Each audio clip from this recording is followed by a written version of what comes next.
him to do this decision. I think it's very tough, but I think I respect him with to put his family in the first place. Do you think a politician should put his family first before taking care of the business, everybody's business in Hong Kong?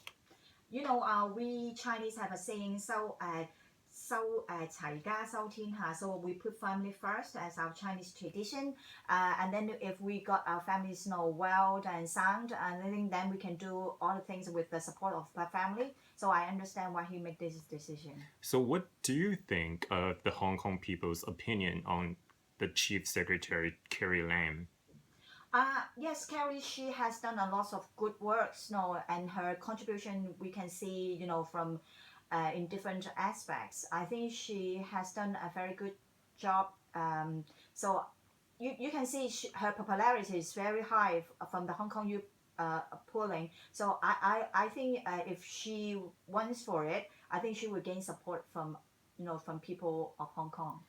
I read an article in South China Morning Post this morning, and she was considered to be a very popular candidate in Hong Kong. And from the Beijing government's perspective, do you think if she considered to run for the top job in Hong Kong, the likelihood would be very big for her? Rob, I can't comment because it's a hypothetical. She hasn't say that she really want to run for it. And what do you think of the only candidate who has declared his candidacy, the retired judge Wu Kuo-heng? Do you think he has a chance of winning?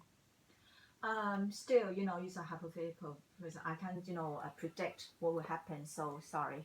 And have you heard of this person in the past? Yeah. Mr. Wu, he has contribute, particularly in the judicial area. He has been judges, and he's also on different boards for helping people in the community. I think he is a very good guy. That's what I have known about him. But for running the post as a top job post, I'm not so sure, or I'm not in a position to comment on that. I know there are a few other candidates, the likes of Regina Ip Zhang and Regina Ip Zhang and Tang Yok-sing. They're all considered running for the top job in Hong Kong. And in your opinion, what does the new chief executive should have in terms of credentials and personal approach in order to win that top seat in the city? Rob, I think this is really competitive, and this is a really tough job for people to run for. I think they have hearts for the job. I hope they can do the best for Hong Kong, for the Hong Kong people. Whoever win the job, that's what I want them to just contribute to the community. That's what I hope for. But if whoever runs the job, I just wish them luck.